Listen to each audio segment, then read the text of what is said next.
Shalom, selamat pagi sahabat GSCC yang diberkati oleh Tuhan Yesus Kristus. Pagi hari ini kiranya Tuhan memberikan kita lidah seorang murid supaya dengan perkataan aku dapat memberi semangat kepada orang yang letih lesu. Dan setiap pagi ia mempertajam pendengaranku untuk mendengar seperti seorang murid. Pagi hari ini kita buka hati kita buka telinga kita untuk mendengarkan sebagaimana seorang murid. Dan Tuhan akan memberikan semangat baru kepada orang yang letih, lesu, dan berbeban berat. Tuhan Yesus akan memberikan kelegaan. Hati yang haus, hati yang rindu, hati yang lapar akan Tuhan akan beroleh kelegaan di dalam Kristus Yesus. Mari kita berdoa, kita satu dalam doa. Terima kasih Bapa di surga, Engkau sungguh baik dalam kehidupan kami. Engkau Tuhan yang memberikan kelegaan, Engkau Tuhan yang memberikan kemenangan, Engkau Tuhan yang memberikan kekuatan. Jiwa kami merindukan Engkau Tuhan, dan kami mendengar Engkau sebagaimana seorang murid yang rindu untuk mendengarkan pengajaran firman. Dalam nama Yesus Tuhan kami berdoa dan mengucap syukur, sambut berkat-Mu pagi hari ini. Haleluya, thank you Lord. Haleluya, amin. Terima kasih Bapa di surga. Kami siapkan hati kami untuk memuji, meninggikan nama-Mu. Haleluya. Amin. Terima kasih Tuhan. Kami bawa kerinduan kami pagi hari ini Tuhan. Dan kami berserah. Ya Allah, Engkau kerinduanku, selalu ku cari wajah-Mu Tuhan, seperti tanah yang kering rindukan air. Demikianlah jiwaku rindu Engkau. Ku memandang-Mu di tempat kudus, dan ku lihat kemuliaan-Mu. Ku berdiam di dalam naungan sayap-Mu, dan ku dapati kekuatan baru. Sebab kasih setiamu lebih dari hidup, kebaikan-Mu melimpah atasku. Jiwaku melekat kepadamu Tuhan, betapa ku merindukan-Mu.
kebaikan-Mu melimpah atasku. Jiwaku melekat kepadamu Tuhan, betapa ku merindukanmu. Sebab kasih setiamu lebih dari itu, kebaikan-Mu melimpah atasku. Jiwaku melekat kepadamu Tuhan, betapa ku merindukanmu. Betapa ku merindukanmu. Betapa ku merindukanmu Tuhan.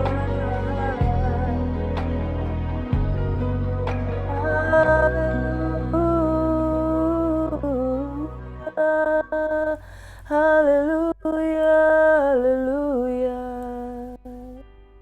Betapa kami merindukan kasih setiamu Tuhan. Jiwa kami haus pada Yesus Tuhan. Terima kasih Tuhan. Amin. Haleluya. Pagi hari ini Tuhan, kami memandang wajah-Mu di tempat kudus-Mu Tuhan. Peluk kami Tuhan. Sebab kami Tuhan menerima kuasa yang daripada-Mu untuk menjadi anak-anak Allah. Sebab itu kami dapat berkata kepada-Mu, ya Aba, ya Bapa, kami duduk di kaki Tuhan dengan penuh ucapan syukur. Sebab kasih setia Tuhan lebih daripada hidup. Kebaikan-Mu Tuhan melimpah atas kami. Jiwa kami melekat kepada kami. Betapa kami merindukan-Mu Tuhan. Kasih setia-Mu Tuhan tetap untuk selama-lamanya. Oh Bapa di surga, pagi hari ini menyambut firman-Mu, menyambut berkat-berkat-Mu Tuhan. Kami juga mengangkat sepakat kami berdoa Tuhan. Untuk Inang Uda Risma Siahaan, pasca operasi dia mengalami kemoterapi Tuhan. Campur tangan kuat kuasa Roh Kudus-Mu di dalam hadirat-Mu, kami merindukan kuasa-Mu. Kami bawa Tuhan Inang Uda Risma Tuhan ke dalam tangan-Mu Tuhan. Jamahan kuasa-Mu memulihkan kehidupannya. Dia yang haus, dia yang rindu akan Engkau. Dia dibawa keluar dari syoknya yang ada. Dia dibawa keluar dari segala kritis Tuhan, keadaan kritis Tuhan. Dalam nama Yesus, saat ini dia ada di rumah sakit. Pulihkan jiwanya, pulihkan Tuhan. Kami berseru dan kami memanggil dia, ya Aba, ya Bapa. Sembuhkan, kuatkan. Yesus anak Daud, sembuhkanlah anakmu, sembuhkanlah Inang Uda Risma, Tante Risma ke dalam tangan-Mu. Dalam nama Yesus Tuhan, kami percaya, kami berdoa, kami terima kuasa kesembuhan dalam nama Yesus. Makasih Bapa, pagi hari ini kami yang fokus mendengarkan firman-Mu, kami yang fokus mencari wajah-Mu, kami yang fokus mendengarkan suara-Mu Tuhan. Kami rindu lebih lagi Tuhan, mengalami kuasa Tuhan. Dalam nama Yesus kami berdoa mengucap syukur. Amin. Sahabat GSS yang diberkati oleh Tuhan Yesus Kristus, jikalau pagi hari ini akan kekuatan Tuhan menjamah kehidupanmu, segala roh yang kering, letih, lesu, dan tidak berdaya, Tuhan akan memberikan kelegaan. Sebab dialah Tuhan yang menyembuhkan. Kalau engkau terjebak di dalam situasi kering rohani, engkau terjebak dengan situasi yang merasa jauh daripada Tuhan, hari ini Tuhan memeluk engkau. Hari ini Tuhan memulihkan keadaanmu. Karena tidak ada seorang pun yang dapat datang kepada Bapa kalau tidak dikaruniakan oleh Tuhan itu sendiri. Tidak ada seorang pun yang dapat mencari Tuhan kalau Tuhan tidak menyatakan dirinya untuk ditemukan oleh orang-orang yang mengasihi Dia. Tuhan memeluk engkau pada pagi hari ini. Dan secara khusus kami berdoa untuk tante kami, Tante Risma, Tuhan dipulihkan, disembuhkan dengan kuasa darah Yesus yang memulihkan, menyembuhkan. Dalam nama Yesus. Bapa di surga, terima kasih buat pagi hari ini. Kami rindu mendengarkan sabda firman-Mu dalam nama Yesus. Haleluya. Amin. Shalom sahabat GSS yang diberkati oleh Tuhan Yesus Kristus. Selamat pagi. Selamat lagi diberkati. Ada kuasa di dalam engkau ketika engkau sungguh-sungguh datang percaya kepada Tuhan. Jiwa yang haus dan rindu tak kau pandang hina ya Tuhan. Tapi engkau yang selalu memberikan kelegaan. Pagi hari ini kita akan sambut firman Tuhan. Berkat-berkat Tuhan di pagi hari. Dan sebelum kita lebih lagi lanjut dengan firman, kami mohon dukungan like, comment, share, and subscribe for more videos dari Gracia Hope Compassion Channel. Biarlah kita semakin bertumbuh di dalam Tuhan. Saudara dan saya semakin kuat, semakin teguh, semakin bertumbuh, dan semakin memperlebar kerajaan surga lewat Injil. Amin. Pagi hari ini, hari Selasa, 14 Maret 2023, waktu berlalu begitu cepat. Kerinduan kita kepada Tuhan dimanapun kita berada, seperti sungai yang tidak pernah akan kering, dia akan memuaskan lapar dan dahaga kita di dalam Tuhan. Firman Tuhan pagi hari ini yang saya akan bagikan terambil dari Mazmur 63 hingga Mazmur yang ke-67. Firman Tuhan dengan tema mengatasi rasa kering dan kerinduan kepada Tuhan. Mengatasi rasa kering, rasa jauh dari Tuhan. Engkau dan saya yang sudah mengecap kasih karunia di dalam Tuhan kita Yesus Kristus, hendaklah kita menjaga hidup kita bertumbuh di dalam Tuhan.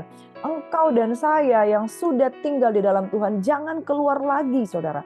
Engkau dan saya yang sudah tinggal di dalam hadirat Tuhan, jangan keluar. Dan kita yang sudah mengecap karunia-karunia rohani sorgawi, sekali lagi saudara, jangan kita keluar, karena kalau kita keluar, kita akan merasa kering. Karena kalau kita kering, kita jatuh di dalam dosa lagi, dan kita tidak mungkin dibaharui sekali lagi, hingga kita betul-betul bertobat di dalam tangan Tuhan yang penuh kasih. Amin. Pagi hari ini saudara, Bapak, Ibu, sahabat GCC, brother dan sister, kita akan baca dari Mazmur 63 hingga 67. Ya, Mazmur 63 berbicara tentang kerinduan kepada Allah. Mazmur ini ditulis Daud pada waktu ia di padang gurun Yehuda, pada waktu dia melarikan diri dari kejaran anaknya sendiri, yaitu Absalom. Dia berkata, "Ya Allah, Engkaulah Allahku, aku mencari Engkau, jiwaku haus kepadamu, tubuhku rindu padamu, seperti tanah yang kering dan tandus dan tiada berakhir." Seseorang yang sudah pernah mengecap karunia surgawi, tetapi sekali lagi merasa kering. Kering itu disebabkan karena jatuh dalam dosa. Kering itu disebabkan karena kita mengalami masalah. Kering itu dirasakan karena kita merasa jauh dari Tuhan. Kering itu terjadi ketika kita merasa kita punya pokok doa dan kita mendoakan, tapi kita merasa kita belum mendapatkan jawaban doa. Kekeringan itu terjadi hari demi hari. Waktu kita pun di puncak, tiba-tiba kita merasa kering karena kita merasa ada di zona nyaman, di zona yang terlalu tenang, di zona yang merasa kita hebat. Di situ juga kita bisa merasakan kekeringan dan kerinduan itu dapat terjadi. Mazmur Daud ditulis pada waktu dia ada di tengah-tengah kekelaman karena dia mendapat intimidasi dari anaknya sendiri. Saudara, di dalam Mazmur 64, firman Tuhan berbicara tentang hukum Allah kepada orang fasik. Firman Tuhan ini diucapkan oleh Mazmur Daud pada waktu dia membimbing di dalam pujian dan penyembahan. Ya Allah, dengarkanlah suaraku pada waktu aku mengaduh. Jagalah nyawaku terhadap musuh yang dahsyat. Sembuhkanlah aku terhadap persepakatan orang jahat, terhadap kerusuhan orang-orang yang melakukan kejahatan. Di sekitar kita tidak selalu orang mendukung. Di sekitar kita ada saja musuh-musuh yang tidak kita kehendaki. Namun di dalam hal ini pun Daud tetap berseru kepada Tuhan. Dan di Mazmur 65 ada nyanyian syukur karena berkat Allah. Untuk pemimpin biduan Mazmur Daud ada nyanyian yang dikatakan, "Bagimulah puji-pujian di Sion ya Allah, dan kepadamulah orang membayar nasar." Saudaraku yang diberkati, nyanyian syukur karena berkat Allah, karena Tuhan sesudah kelemahan pasti ada puncak kejayaan di mana Tuhan juga memberikan berkat. Itu yang dialami oleh Daud. Di dalam Mazmur 66 ada nyanyian syukur karena orang Israel tertolong. Luar biasa saudara. Di tengah-tengah kekelaman Daud berseru kepada Tuhan menyatakan kerinduannya dan Tuhan juga memberikan pertolongan kepada Daud. Untuk pemimpin biduan, nyanyian Mazmur, bersorak-sorailah bagi Allah, hai seluruh bumi.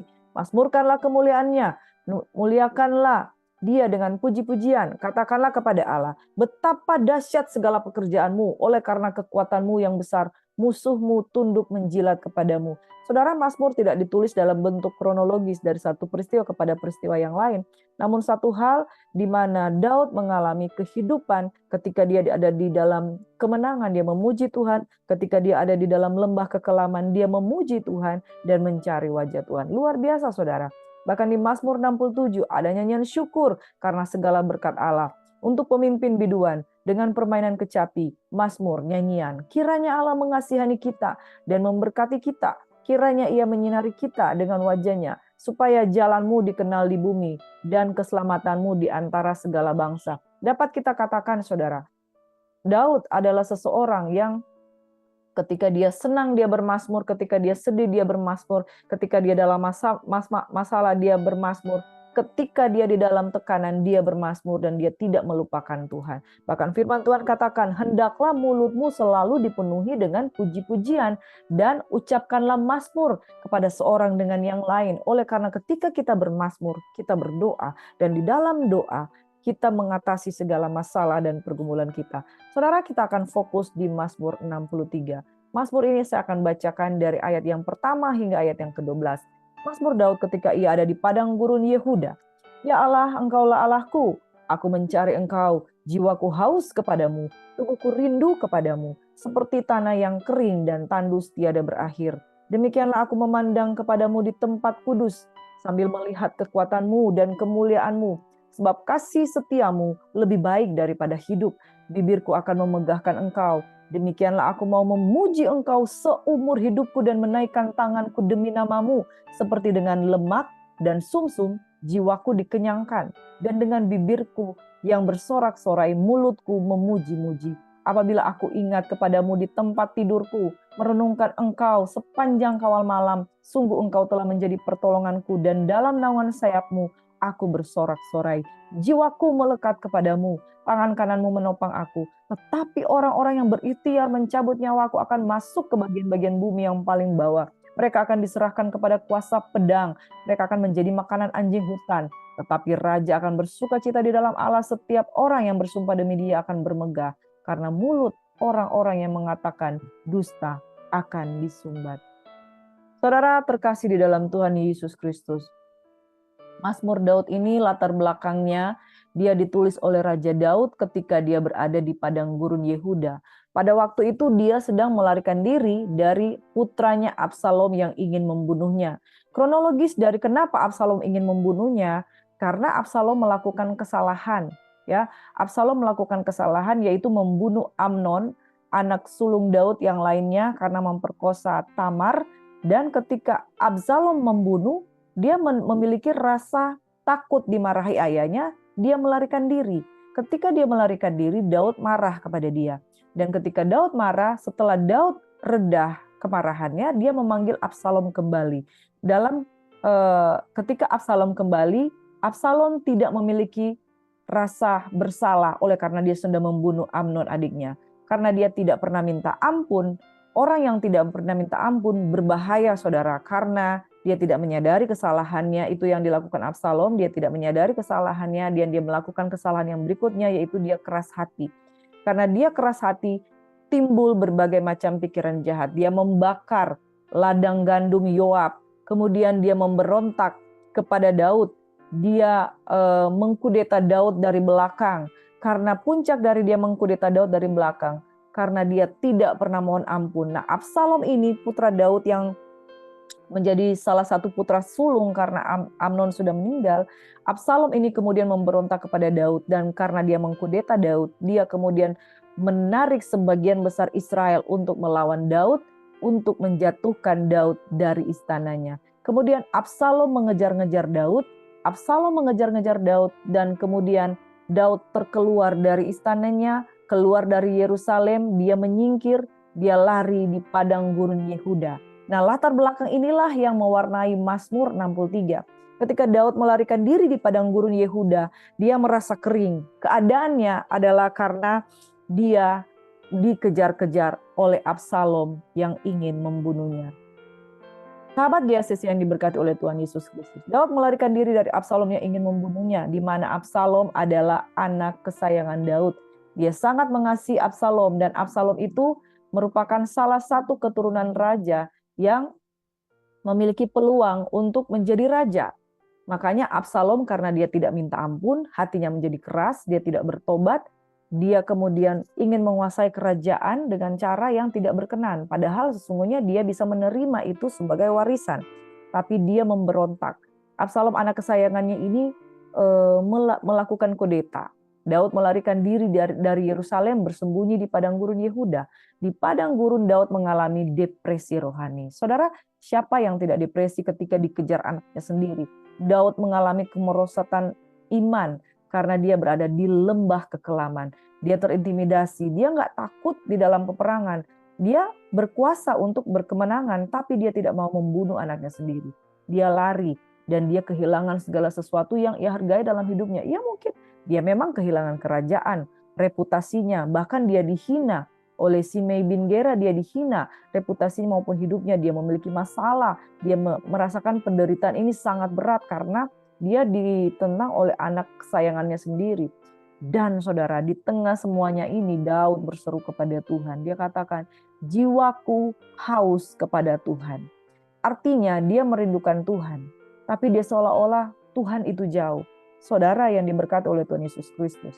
Kenapa seringkali kita merasa kok Tuhan jauh? Karena manusia itu memiliki keinginan, ketika keinginan tidak terpuaskan, dia merasa kok Tuhan jauh. Itu yang dialami Daud. Daud memiliki keinginan supaya dia dengan Absalom pulih, supaya anaknya itu bisa kembali ke pangkuannya.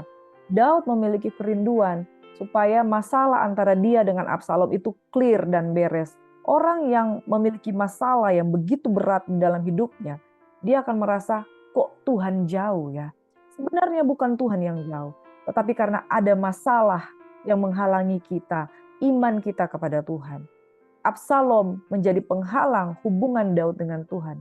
Masalah Absalom yang memberontak, yang mengkudeta, yang membuat sedih hati Daud, yang membuat depresi hati Daud, itu yang membuat Daud merasa jauh dari Tuhan. Daud sebetulnya ada di puncak kejayaan, dia sudah menjadi raja di Yehuda dan seluruh Israel oleh karena penumpangan tangan, oleh karena pengurapan dari Nabi Samuel.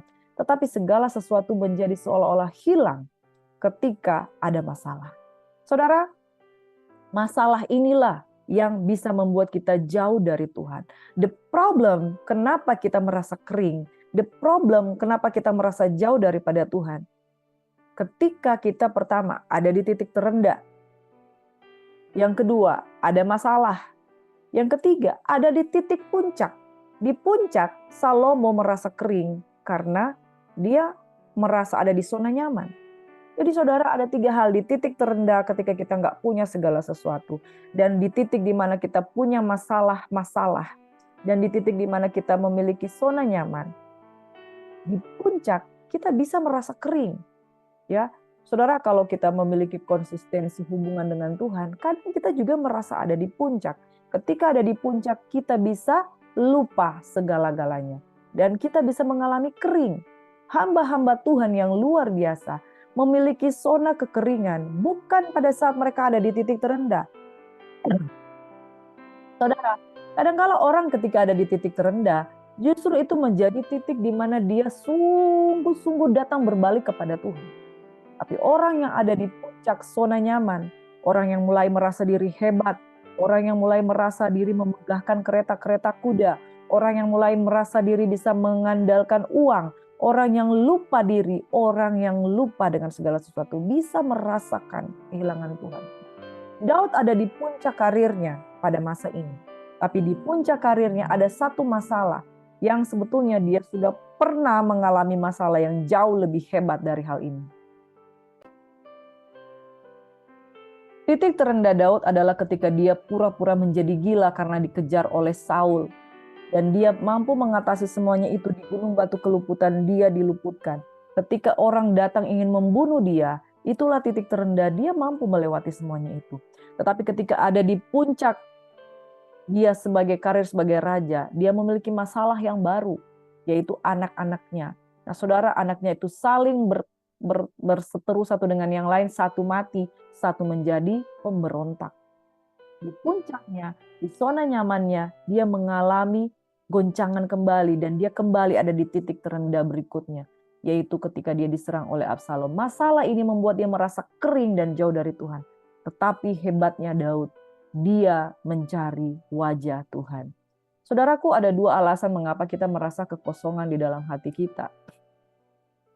Basicnya karena kita itu there is a hole and emptiness in our heart, karena kita diciptakan di dalam lubang kekekalan. Memang ada satu area di dalam diri kita yang memang nggak bisa kalau nggak diisi dengan Tuhan. Kita haus karena kita memiliki lubang kekekalan di dalam roh kita, di dalam diri kita. Dan lubang ini itu akan terus terasa kosong. Dan alasan kedua, mengapa kita merasakan kekosongan dalam hati kita? Yang kedua, jawabannya Tuhan adalah satu-satunya puzzle atau pieces, bongkahan pieces yang hilang di dalam hati kita. Yang ketika dia nggak ada, itu ya kita merasa kosong. Makanya kita perlu Tuhan. Ibarat kata kalau saudara itu ada komputer, itu ada motherboard-nya, itu pikiran Kristus itu harus ada di dalam diri kita. Nah, saudara, tanpa semuanya itu, maka adalah lubang ruangan yang kosong di dalam hati kita. Nah, manusia ketika dia merasakan kekosongan, ada banyak cara yang dia lakukan. Dia mencari pemuasan-pemuasan sementara. Dia pergi ke diskotik, dia pergi cari sahabat-sahabat yang bisa diajak mabuk, makan, minum bersama-sama. Dia bisa pergi ke area-area yang untuk memuaskan dahaganya, nyanyi-nyanyi, karaoke. Lalu dia pergi merokok. Ada orang yang kenapa orang bisa kecanduan rokok. Rokok itu seperti asap yang dia pikir bisa masuk ke dalam hatinya yang paling dalam. Tapi dia kemudian hembuskan lagi, seolah-olah dia menghembuskan kembali masalahnya keluar. Karena kenapa orang bisa terikat dengan rokok? Karena dia masih memiliki kekosongan di dalam hatinya. Dan saudara, orang yang memiliki kekosongan dalam hatinya, semua orang diciptakan dengan kekosongan di dalam hatinya hanya yang bisa diisi oleh kuasa Tuhan, hadirat Tuhan. Itu pun juga yang dirasakan oleh Raja Daud. Ketika dia begitu menyayangi anaknya, dia begitu mencintai anaknya, dia sangat mengasihi anaknya, cintanya itu dia rasa kosong, emptiness. Orang kalau merasa kosong itu bukan sesuatu yang gampang, saudara. Itu sesuatu yang membahayakan. Orang kalau dia kosong, dia bisa melakukan banyak hal. Kenapa orang terjebak di dalam ikatan hidup bebas ya, bebas berhubungan dengan siapa saja? Karena dia pengen mengisi kekosongan di dalam dirinya. Salah seorang perempuan yang dikisahkan di dalam Yohanes 4, seorang perempuan Samaria. Dia adalah seorang yang mencari air dan air. Tuhan memberikan perumpamaan tentang air di sumur ketika dia datang. Karena perempuan ini sedang berhubungan dengan air. Dan Tuhan mengatakan, engkau sedang berhubungan dengan 5 orang laki-laki, dan yang ada padamu sekarang itu bukan suamimu. Jadi ada 6 orang pria yang dia pikir dia akan bisa memuaskan hatimu. Lalu Tuhan berbicara tentang air. Padaku ada air kehidupan. Barang siapa minum daripadaku, ia tidak akan haus lagi. Orang-orang menyembah di tempat ini pada apa yang mereka tidak kenal. Tetapi sudah tiba saatnya sekarang. Engkau akan menyembah Bapa di dalam roh dan kebenaran. Dan perempuan ini kaget karena Yesus mengetahui kedalaman hatinya. Saudara, orang yang belum pernah mengalami perjumpaan dengan Yesus, dia mencari dan mencari pemuasan.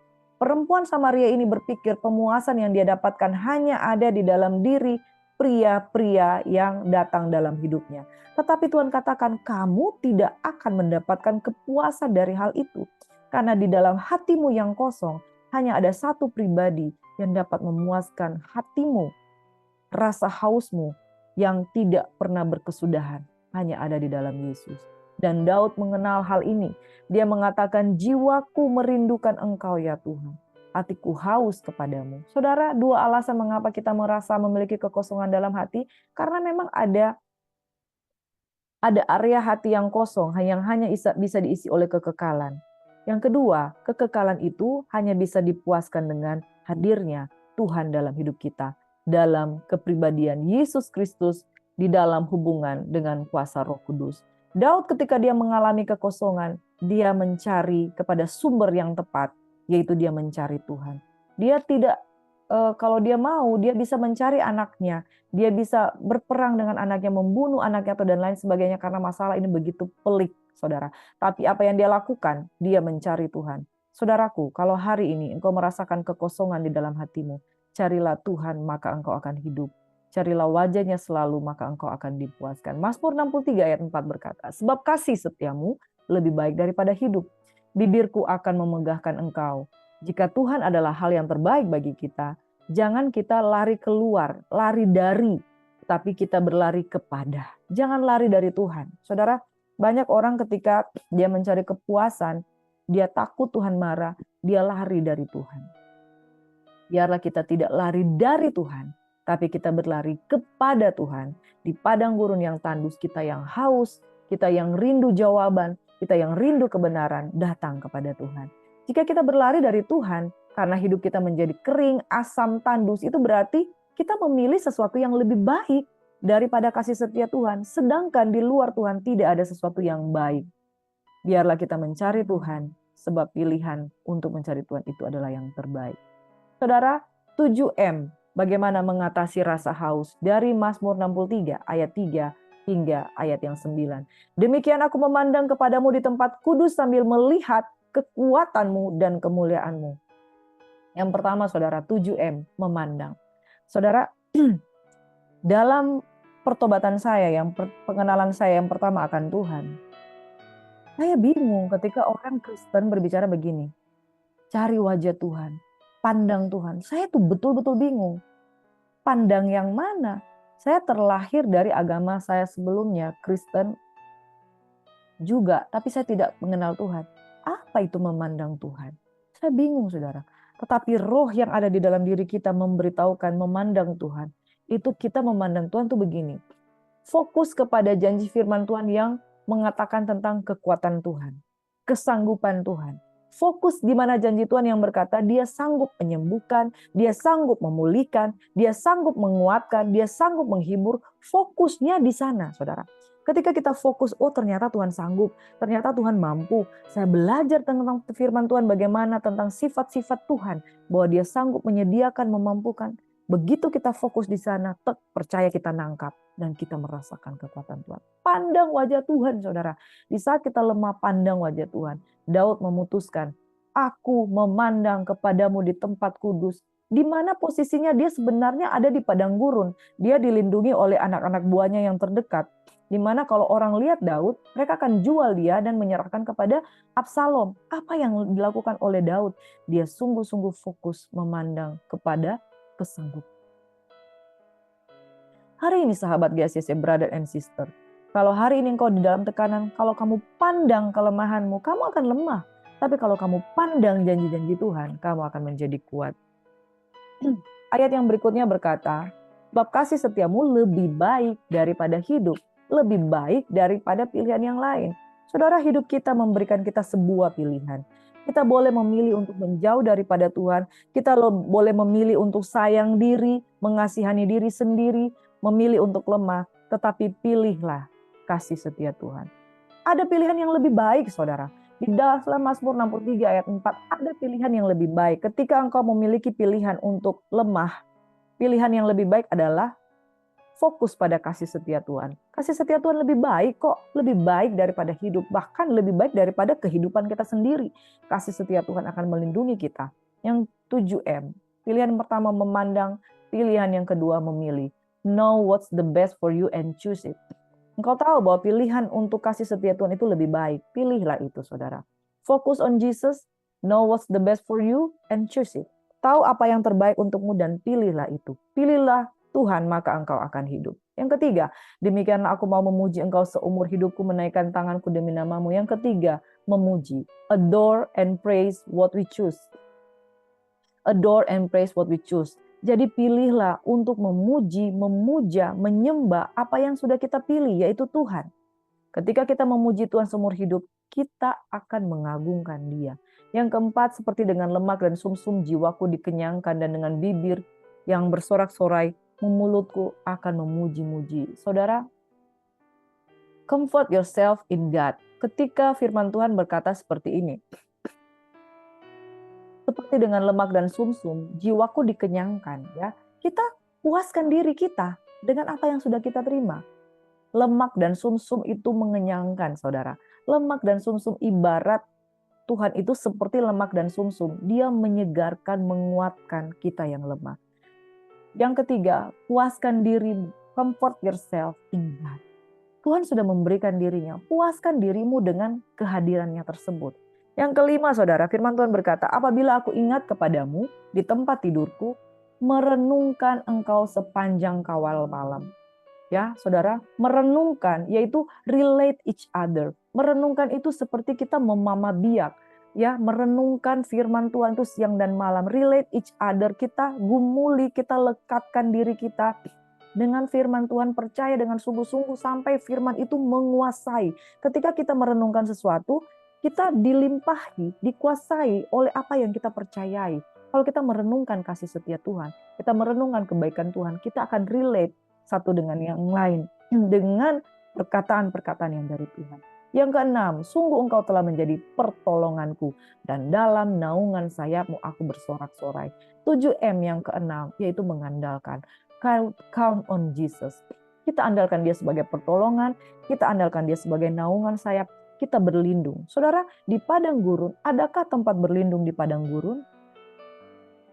Secara manusia fakta tidak ada.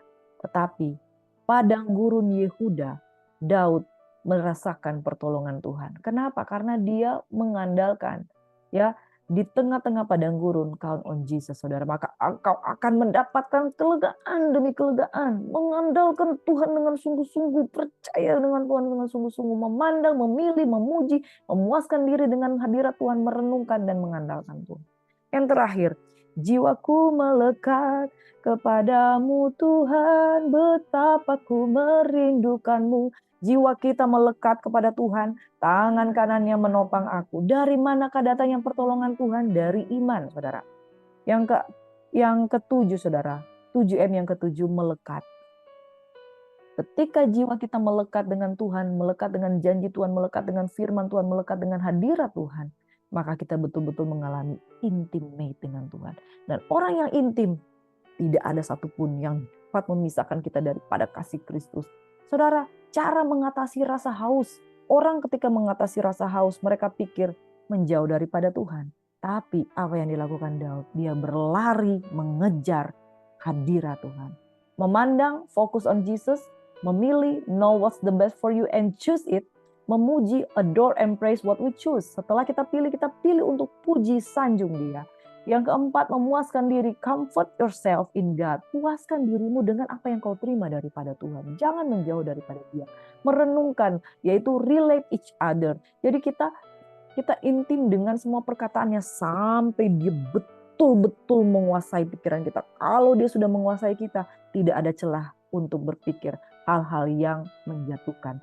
Tidak ada celah untuk berpikir hal-hal yang melemahkan. Karena kita relate dengan merenungkan firman. Yang keenam, mengandalkan. Count on Jesus. Mengandalkan pertolongannya sekalipun dianggap tidak mungkin kita bisa mengandalkan. Yang ketujuh, melekat, intim dengan Tuhan, karib dengan Tuhan. Dan inilah yang diatasi Daud dalam hidupnya. Rasa haus dia lakukan, dia cari Tuhan. Saudaraku, akhir dari kisah Absalom itu memang tidak menyenangkan. Absalom pada waktu dia kejar-kejar ini Daud, kejar-kejar ayahnya sendiri, kejar-kejar musuhnya sendiri. Dia tergantung di pohon tarbantin ketika dia lari di atas kuda bagal, saudara. Pertolongan Tuhan datangnya daripada Tuhan. Ini bukan sesuatu yang Daud inginkan. Tetapi Tuhan melakukan keadilan. Sekalipun anaknya sendiri, dia harus menanggung akibat karena mengejar-ngejar orang yang diurapi. Daud diurapi karena dia relate dengan Tuhan. Mana mungkin di padang gurun ada pertolongan? Brother and sister di dalam Tuhan. Kalau kita fokus hanya memandang di sekeliling, tidak mungkin ada pertolongan di sekitar kita, di padang gurun. Tetapi memandang Tuhan, memilih Tuhan, memuji Tuhan, memuaskan diri dengan Tuhan, merenungkan Taurat Tuhan siang dan malam, mengandalkan Tuhan, melekat dengan janji Tuhan. Daud sedang diam-diam saja di tempatnya, dia bergumul dengan Tuhan. Musuhnya, yaitu anaknya sendiri, dikalahkan oleh karena kecerobohan dia. Dia berkuda, dia lari, dia tergantung di antara pohon bagal. Kemudian Yoab menusukkan lembing 3 kali di tubuhnya. 3 lembing, saudara. Pertolonganku datangnya daripada Tuhan, semesta alam. Engkau mungkin berdiam di padang gurun, tetapi di padang gurun sekalipun, carilah Tuhan, maka engkau akan hidup. Mari satu dalam doa. Ya Allah, Engkau kerinduanku, selalu ku cari wajah-Mu Tuhan.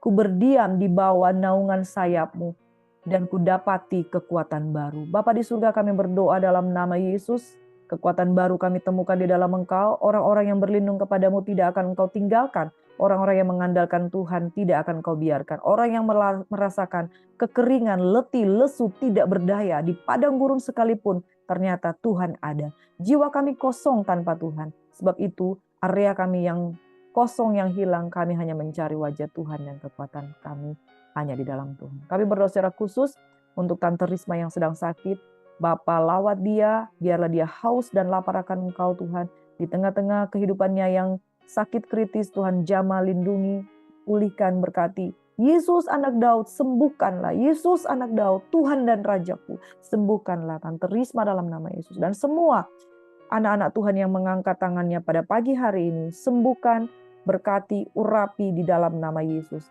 Kami terima Tuhan, kuasa Tuhan. Dan saat ini sudah tiba saatnya sekarang, penyembah-penyembah Bapa akan menyembah Bapa dalam roh dan kebenaran. Kau yang selama ini sudah memuaskan hasratmu dengan semua yang baik di dunia ini, hari ini puaskan hasratmu di dalam Tuhan, dan dalam nama Yesus, Tuhan kiranya memberkati, Tuhan melindungi, Tuhan memberikan kekuatan baru. Semua yang diberkati Tuhan, percaya diberkati Tuhan, sama-sama katakan, haleluya, amin. Engkau Tuhan kerinduan kami, yang memuaskan hasrat kami dengan kebaikan. Shalom, Tuhan Yesus memberkati.